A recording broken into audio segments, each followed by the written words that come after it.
Oh boy, oh boy, oh boy, we're getting into some pretty spicy situations here. I'm just gonna assume you caught up with last week's chapters. I was with my family on Easter, so didn't make a review then. But today we're gonna look at One Piece chapter 941, Black Clover chapter 203, and Boku no Hero chapter 226. I think it is. Let me check real quick. 226. There we go. I'm gonna do very short flashbacks to last week's chapters, but really nothing big. So Robin's beautiful smile, and honestly, Nami in this picture gives me the creeps, but yeah, Robin's beautiful smile convinced me to start with this one. So let's start with this one. Basically, there's 3 plot lines here. We get Orochi, we get, no, 4 plot lines? 5? 4.5, 5, I'm not quite sure. They go together, but 5 locations, let's say. Let's Game of Thrones stuff. 5 locations. We get location number 1 being Orochi's palace. Orochi being still mourning for Komurasaki, being very sad about what happened, and being informed by, what's his name? The head of the ninja. I forgot the fucking guy's name. Whew. Well, alright, whatever. But the tall head guy is basically telling him about 3 things that are happening. First of all, the witching hour boy has been captured, and I guess, quick spoiler, it was Tonoyasu. Last chapter, we got a chapter focused mostly on Tonoyasu being nice to everyone, and knowing about the rebellion and everything, but the people from the rebellion not knowing about him, yeah, we have no idea who the fuck that was. About a forest fire in Kuri region, and lastly about the funeral of what's it? I forgot the name. Oh, Komurasaki, exactly, that's the one. So yeah. And basically, they say, oh, the witching hour boy, he's that and that person, and Orochi's like, what, really? Who's still alive? What the hell? So we know, oh, Tonoyasu, he's something special. They don't say it's Tonoyasu, but they say this guy. So he's a pretty important dude, apparently, and we're going to find out at the end of the chapter who it is. And then basically you get this line from Orochi, he will be the offering to her grave, the 2 most beloved people in the capital being buried together, what an irony. Let us go and watch it in person, ready the horses. Now, Orochi will be there in person, probably, what's his name, Kiyoshiro will be there, and yeah, the thing is, basically, if you will kill the 2 most important people and remind everyone of it, or the 2 most beloved people, not the most important, but the most beloved people in the region, you remind everyone of it, and you display it openly, and it's directly tied to you, Shogun Orochi. That sounds like a really terrible idea. Like, let's be honest, that sounds like a really, really, really terrible idea. To kill 2 of the most beloved people and have it directly associate with your name, I think you're not going to rule much longer if you go on like that. So, yeah, basically we see Orochi, Shogun Orochi, digging his own grave here by killing these 2. Then we get Queen being told by Kaido, finally, that Komurasaki is indeed dead, and he didn't get his subordinates telling him this because, well, they were afraid he would kill them, and Kaido, I don't think he's gonna try to kill Kaido. So he's just mourning over that, and Kaido's like, yeah, just deal with it. So that's pretty funny, I guess. Although it could mean, and someone, I think, who was it? Oh yeah, Joyboy pointed this out, Joyboy Theories pointed this out. It could mean that Queen will be reluctant to actually help Shogun Orochi should people rebel against him. And maybe Kaido will too. I mean, Kiyoshiro does seem like a better fit for Shogun, even though his hair is frankly pretty weird. Okay, whatever. If the hair is the biggest complaint, you know, he's a pretty fearsome dude. He's a very good swordsman, probably, and he's a guy who no one wants to mess with. He's a guy everyone really respects, so it might be a better play for Kaido to have Kiyoshiro replace Orochi anyway. So that might happen, it might not, who knows. And then we get one of the funniest scenes, and I don't show a lot of panels here, but this one I want to show. The reason is copyright mostly. I don't want to get, strikes, but fuck. Apparently the companies are a bit, what was that? What's the word for it? They're a bit sensitive about that, yeah. Even though it's basically free advertisement for their manga, so it's like, what the fuck? But yeah, I'm not showing the entire manga, just this one panel, because honestly, I'm used to this by Luffy, but seeing Hirogoro being so small and fat, and seeing Queen's over, like, exaggerated reactions, that's just awesome. Yeah, and I'm planning to get like a Viz Manga subscription as soon as I'm in the US. It's sadly not available in Germany, but whatever. But yeah. So if you go to the official Viz Manga page, you can actually read the last 3 chapters of these mangas for free. If you just make a free account, and then you can, if you buy access, you can just browse at your leisure, I guess, and you get some better translations than they get here. The official translations, basically. But seeing Hirogoro this fat is just putting, for safety. Extra commercial for them. I'm not hashtag not sponsored, sadly. Oh well. But just seeing Hirogoro that fat, just like Luffy, that made me laugh. But the thing is, this is important, because we later find out, just one panel later, basically, 2 of Kaido, Queen's subordinates being like, should we tell Queen that all the Oshiruko is gone? And he's like, no, I don't think we should. I think he's gonna kill us. And apparently people are pretty afraid of Queen, which is why people don't really give him information, which is, yeah, unfortunate. But the thing is, we saw last chapter, at the end of last chapter, Big Mom basically arriving at the prison. Or getting close to the prison at the evening, or at the dawn of the day, or whatever, something like that. And Big Mom is there for Oshiruko. Queen also loves his Oshiruko. He said he's never going to share it with anyone. So my thought was, well, are the 2 of them going to fight over it? Honestly, my thought was more along the lines of Queen being like, no, it's mine, then Big Mom kind of share, because Big Mom went back to her childlike state, right? She went to the way she was as a child, which is a bit like, you probably, well, since this is also a review of that, Charmy from Black Clover, a bit like that. She likes to eat, and she likes to eat a lot, but she also wants people to be nice to each other and share with each other, basically. Or at least she wanted that as a kid, not so much as an adult. Which is also why I don't really mind the Amnesia plotline as long as she gets some character growth out of it. And I'm not really I love King of Lightning, and I love the way he reacts to Big Mom and calling her Big Meme and everything. And just like last chapter, his reaction was like, oh, kill me please now, something like that. That was pretty funny, to be honest. I laughed heartily. But I don't agree with that. I actually think that this might turn out good. I mean, Oda is not the perfect author, he's not even the best author, but I think he's like the top 10% in like every category you can be in as an author. Like comedy, like action, comedy, action, drama, stuff like that. I think pretty much every technique he tries, and every new arc, and you notice this, every new arc, he tries some new storytelling techniques, some new ways of basically doing storytelling, to constantly improve what he's doing.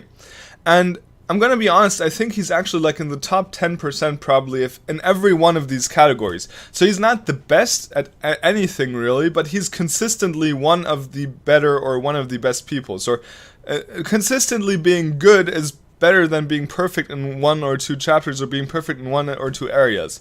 And I think that's really what's keeping One Piece alive, is the fact that, first of all, he mixes things up every now and then. He tries new techniques, even though at the start they might not work out perfectly. He gets the hang of it. He gets new styles of storytelling down. So basically, just because the patterns or ways in which he tells the stories slightly changes, not a lot, it has a basic formula, but slightly changes between every arc.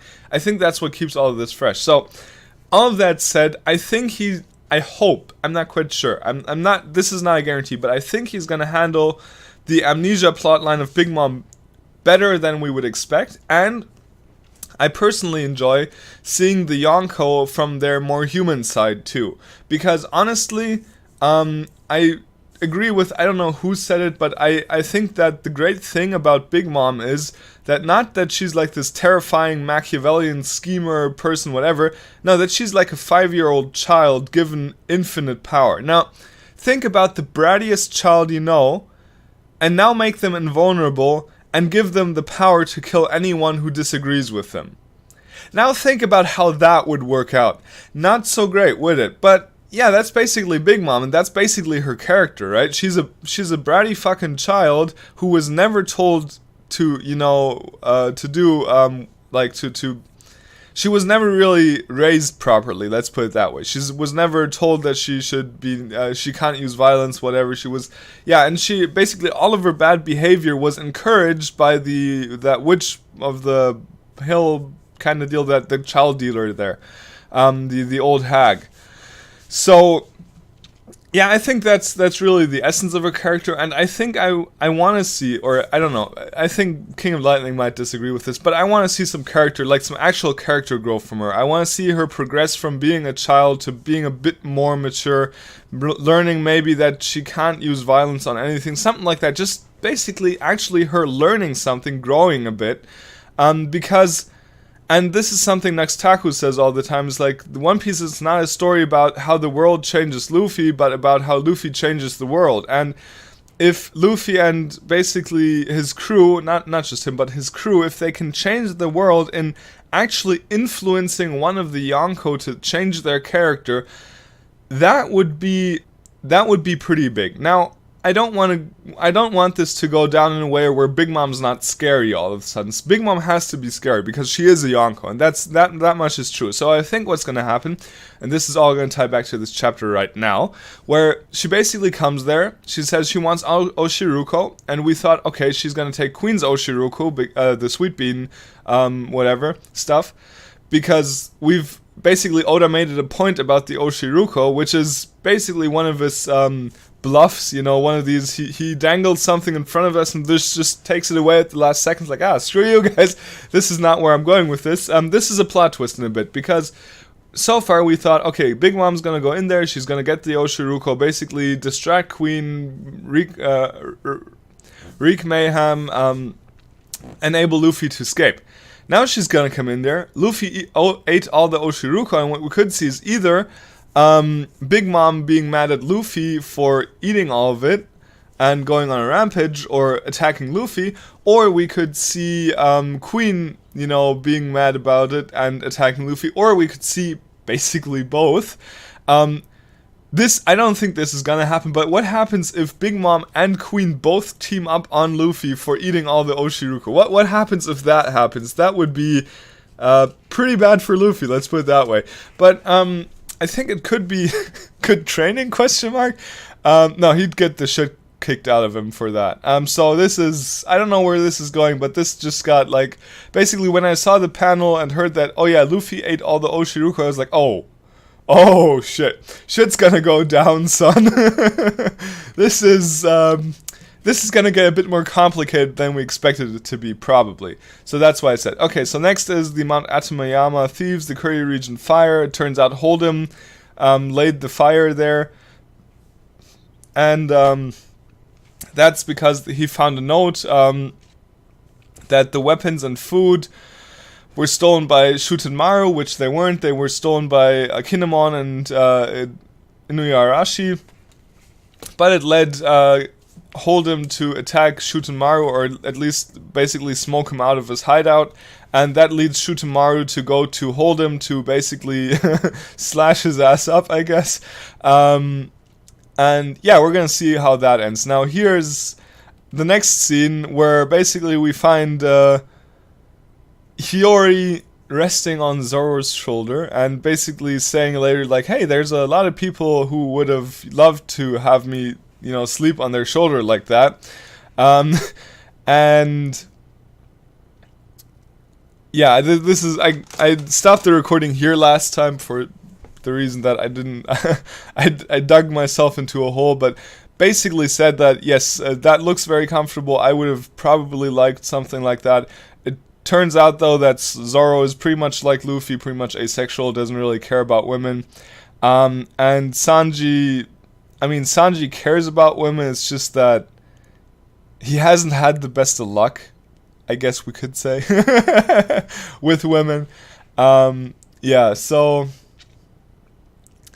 And then basically the witching hour boy, Brooke comes in and says, hey, the witching hour boy got caught, and turns out it's Tonoyasu, and they're gonna execute him.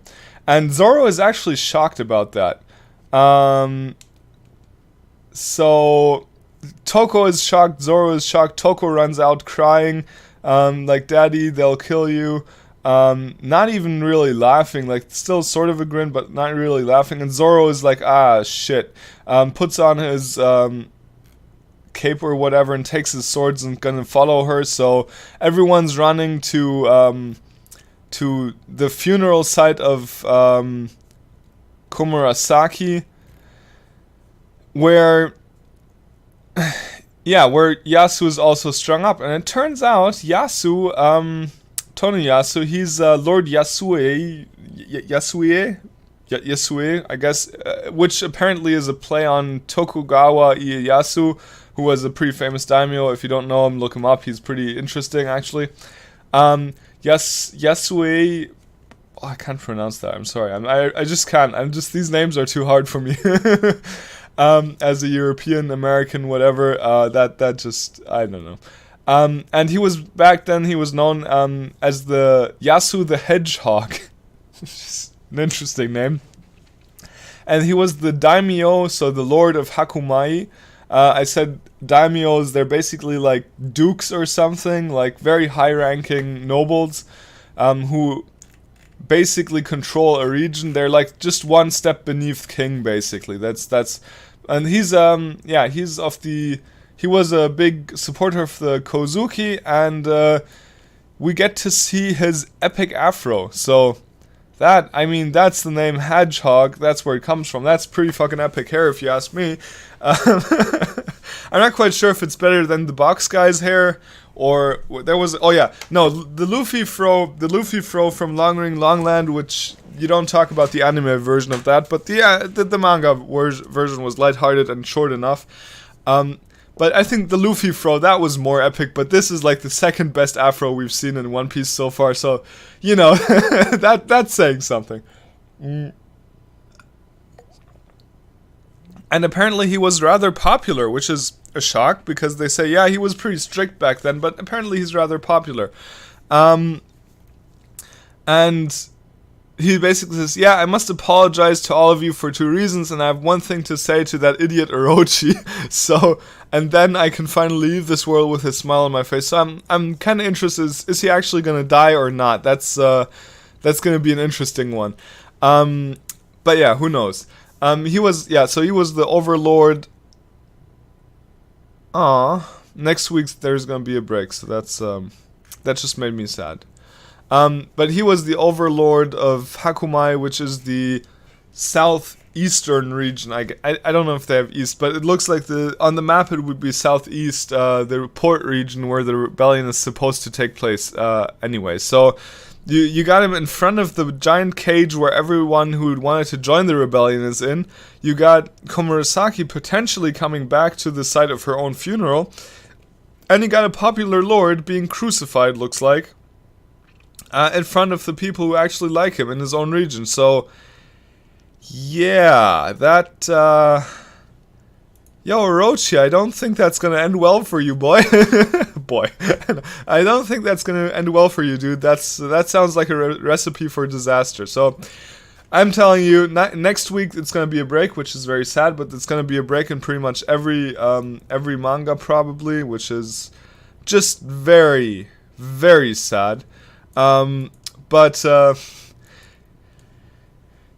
Orochi's digging his own grave. Next week, I think shit's gonna start to go down next week. It's gonna be very interesting. This has gotten to a point where I'm like, okay, this will be very fun.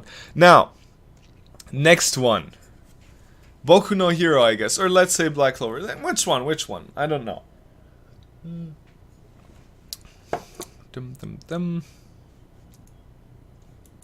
Let's do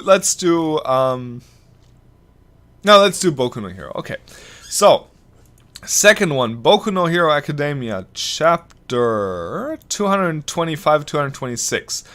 So basically, this is the 2 chapters of the boss fight between what's her face and what's her other face? Shit, I forgot both of them. See, if I do so many manga at once, it's better than trying to do them all alone, because it takes less time, I guess, to do them as a pack. But the thing is that it also means that I tend to forget pretty much all of the names, which is very sad. So, Kizuki Chitose, Liberation Code Curious, the head of Shueisha in this universe, and Yandere girl, I think Toga, yeah, Himiko Toga. We basically get a bit of Toga's backstory. She basically, starting in middle school, she inflicted heavy injuries on one of her classmates, and one of the people says, like, oh, she was always so cheerful and well-behaved, it's hard to believe. And then one of the guys says, yeah, I saw her, she basically stabbed Saito-kun, which is apparently one of her classmates, to death, and stuck a straw in him, and slurped out his blood with a straw.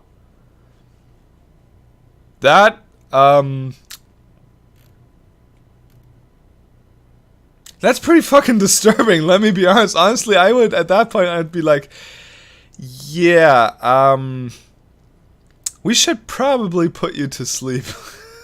I mean, that is not a good thing. That, either in prison or basically kill her at that point. I mean, stabbing someone to death and sucking their blood out with a straw.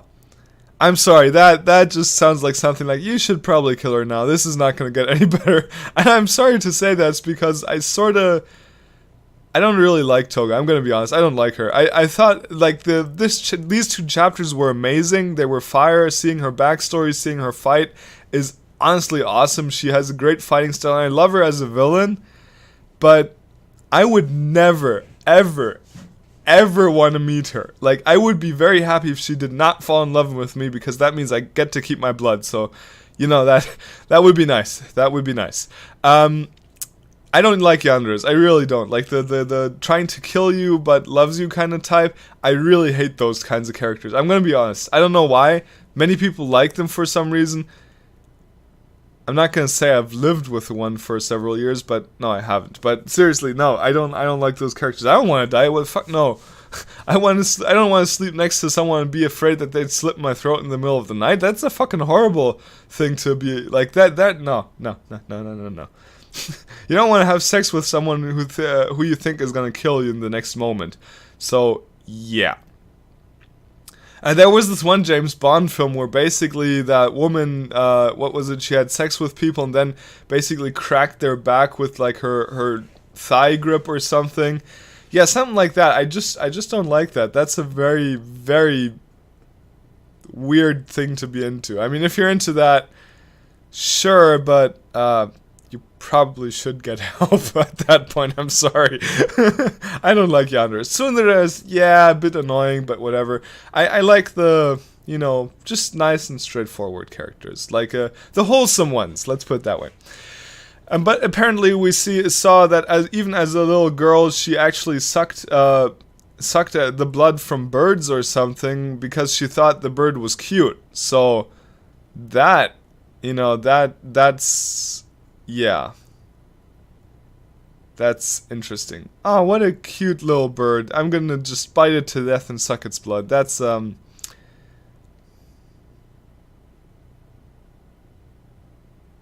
yeah, that's pretty scary. At that point, again, that's another one of these red flags where I'd be like, yeah, maybe the madhouse over there. I mean the insane is not, no, what's the word for it? That daycare over there. That daycare over there is really for you. You should visit it. Basically, that's kind of the reaction I would have. That is not a good thing. If your kid starts killing birds and sucking their blood, you know something is wrong. Basically, what we get to see is Toga's true face. So she she basically breaks down, where she had to hide her smile for a long time, but she Toga kind of breaks down because she got hurt pretty badly on the insides too by the explosion quirk. Oh yeah, the what was her, crap, I forgot her her, what was it, code name? What was her code name? Curious, codename Curious. She has the quirk of landmines, and she basically can, anything she touches, she can make explode, but it's very weak explosions.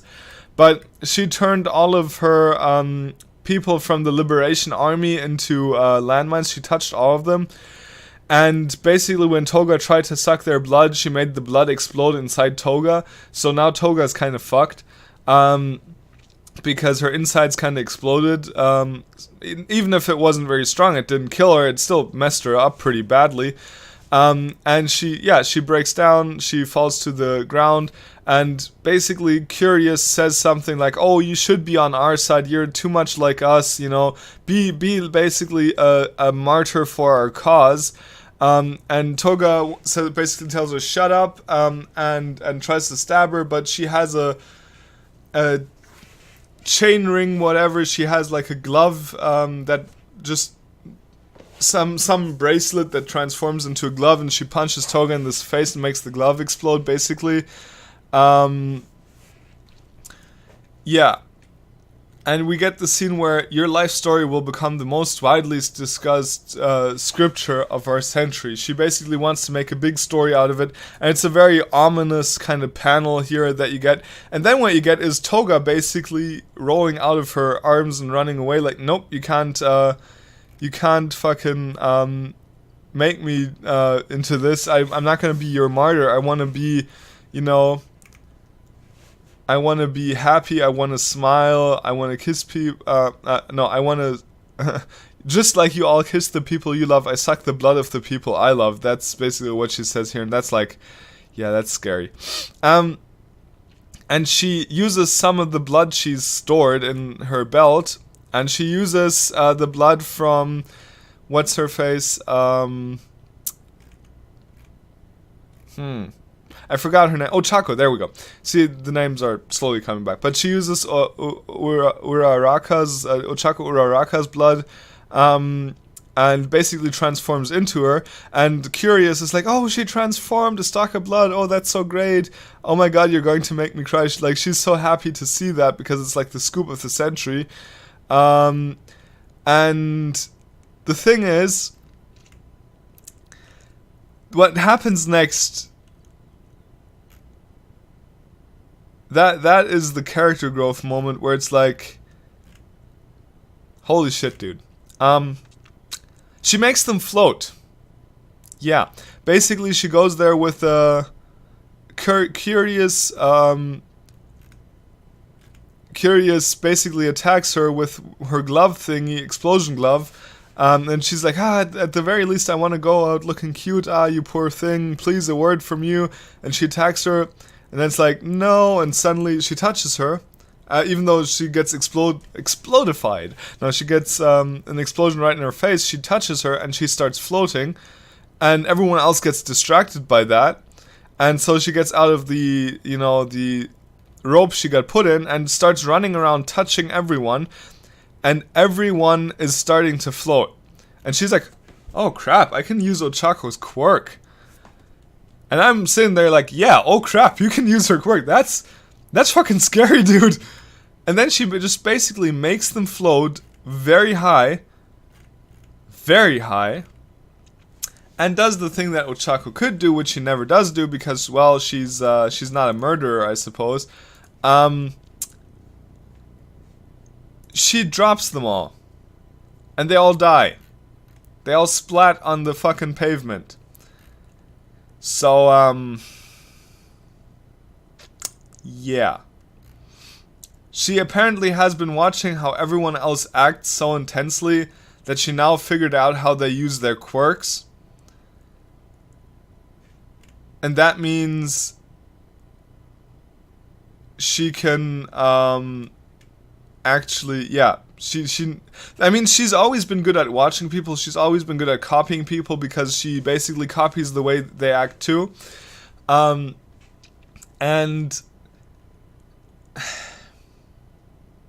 I don't know. This is just a bit scary. That was a real oh shit moment for me. Like, not just that she actually evolved her abilities to the point where she could, through watching the people she loves so much, actually copy their quirks.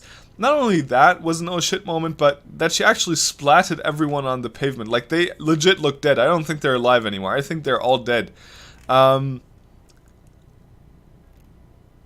This is one. Yeah, I mean, I've seen people die. I've seen the Liberation Army kill people. I've seen like the League of Villains kill people. But this is and we've seen Ochako kill people. Not Ochako. We've seen Toga kill people pretty gruesomely. But man, this kill was just pretty. Wow, that was pretty gruesome. Like, just splatting people on the pavement with Uraraka's quirk. That was just fucked up, in my opinion. But yeah, that's pretty interesting. I wonder how far she can take this. My biggest worry right now was, can she actually copy Izuku's quirks? Because holy shit, that would be fucking OP. But we already know from the copy guy, the weird taunting clockwork boy, whatever. What's his name? I forgot his name. He's not even important. Whatever. But we already know that he couldn't copy the stockpile quirk, and maybe it's the same for her. I hope so. But yeah. And then we get just these last few lines where she basically, Toga says, I want to fall in love more. I'm pretty, I'm beat up. This is pretty bad. I don't want to kill for the sake of some big guy at the top, but I just can't help it because after all, Tomura will destroy everything that I don't like. So I think this is the way that basically Toga takes the League of Villains. That's like, I want to fall in love with pretty much everyone, or not everyone. I want to fall in love with some people, and I want to basically suck their blood dry. And Tomura will let me do that because he doesn't give a shit. But Tomura will also basically kill or destroy everything that I don't like. And that's the reason I follow him, because he will destroy everything I don't like. So I'm like, damn, that's, I guess that's one way to take it, honestly. I mean, that pretty much explains why she stays with the League of Villains. I think that's a pretty good character moment there. Again, I think it's great how she was developed as a villain. I really don't like the character after all, but I love the way she's developed as a villain. That was some scary shit, this chapter, let's be honest. I mean, oh boy. Alright, that's about it for Boku no Hero, and now we get to Black Clover. And we saw basically Yami, Charla, and Licht fighting the devil, and he basically brought magic from another world, and this magic is like some slimy, creepy, oozy stuff that just eats other people's magic and life force, and it actually steals Yami's life force from his arm. Now, I'm interested. Will he get that returned? Will he actually be able to heal his arm, or will he permanently lose an arm? I could see it both ways. I could see it that Yami actually loses use of one arm now, which would suck. Or because, you know, fighting against the devil does take a toll from you. You know, fighting evil will take a toll. That's not even disputable. But yeah, at least he's not able to use a sword for now. And basically, okay, basically what was it? Yeah, what the devil says here is that, like, yeah, it's a magic that devours life. I unleashed only a bit of it, but I can't possibly stop it now, not until it swallows up humans, elves, and all living things. So it's like, holy shit, so basically this black goo stuff is just gonna creep along until everything has been devoured, and then it's gonna disappear, or what? That's not so great. Basically, the devil wants to turn hell, earth to hell or something. We see it creeping through the ceiling. You know, the magic from that world, as Patri says, in the other room, and Patri and, what's his face? Yuno tried to stop it with the light sword of judgment, the tornado fang, techniques, but both of their magic is just swallowed up, and Patri gets like one little bit of this ooze on his arm, and it starts eating away the life force on his arm, which is pretty disgusting. And then the stuff comes to swallow Mimosa and the other guy, Liar, and Asta just throws him aside. It gets swallowed up by that stuff, and manages to, cut through it with his anti-magic sword. So I'm not actually sure whether this is magic or not. So there's two explanations I could have about this ooze that Asta's actually able to cut through. And let me just show you the ooze in another panel. These are not very sharp, I guess, but yeah, so let's see. Here, this is basically the devil summoning his weird, slimy tentacle ooze. It said it's a magic from another world, so I think it's magic, and that's why the anti-magic works against it. But also it eats life force, so maybe what it does is it eats the life force connected to the magic, and because your magic, it basically was explained earlier that the reason Asta could use his black form is because he doesn't have any magic, so the anti-magic can circulate through his body, because normally there would be the mana, the magic would be inside his body, just connected to it, and the anti-magic couldn't really flow through him that way. So there's two possibilities here. Either the anti-magic flowing through Asta's body protects him from this ooze, and the anti-magic works against it because it's magic from another world, but anti-magic still works against magic from another world, and we know that inside his swords there's another demon, so, demon magic against demon magic, I suppose, or demon anti-magic against demon magic, whatever. Or, and this is the other option for why Asta actually survived that, which he probably shouldn't have, but why he could have survived that is if the magic eats the mana from the people and then sucks out their mana basically together with their life force, because the two are connected. If Asta doesn't have any mana, it isn't connected to his life force, so his life force can't be sucked out, because basically it's like the life force would be something intangible connected to the mana, which is tangible, and the black ooze stuff would pull out the tangible mana, and with it the life force. That's kind of the explanation I got to at this point, but I'm not 100% on that. Maybe the curse-breaking sword can also be used on Yami's arm, but I kind of doubt it. But yeah, whatever.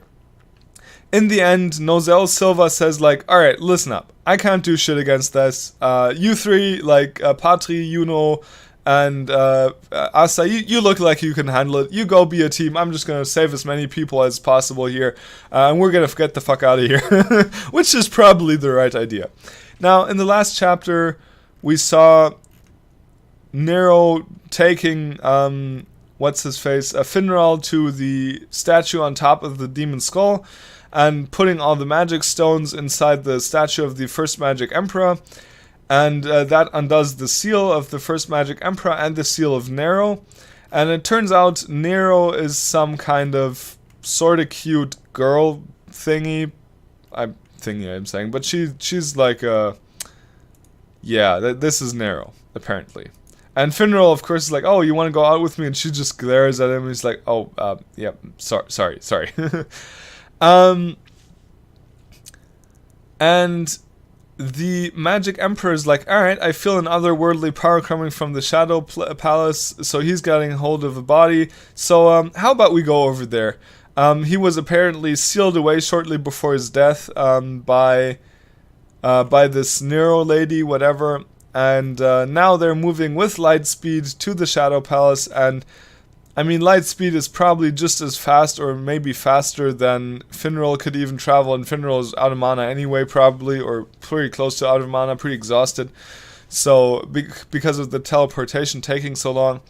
But yeah, and we get one further thing that I found very fascinating about, this is actually the entirety of the Clover Kingdom. Like, this is the demon skull, the head, that's like on the edge of the border, and right up there where they're going to, where the light is going to, right at the top there, that's the castle of the capital.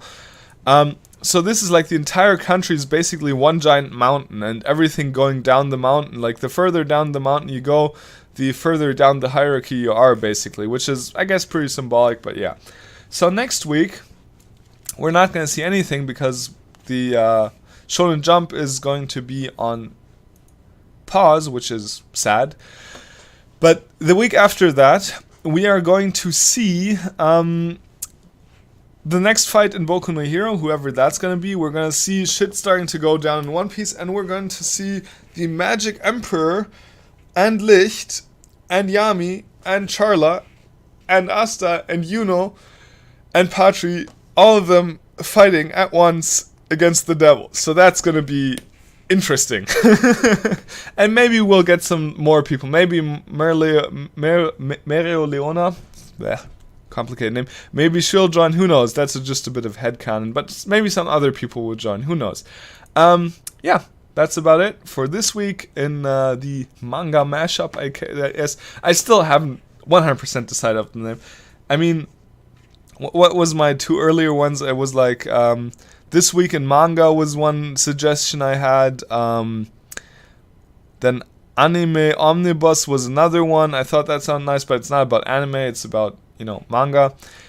And now I have Manga Mashup or Manhwa Mashup. Maybe that's a better name. I don't know. You tell me in the comments if you care. If you've seen this far, what should the series be called? I'm trying out names, seeing which one I think is best. And yeah, there you go. Have a nice day, everyone. And I'll see you next week for Solo Leveling and the likes of the manhwa. And the week after that for the other manga. So, there we go. Peace out.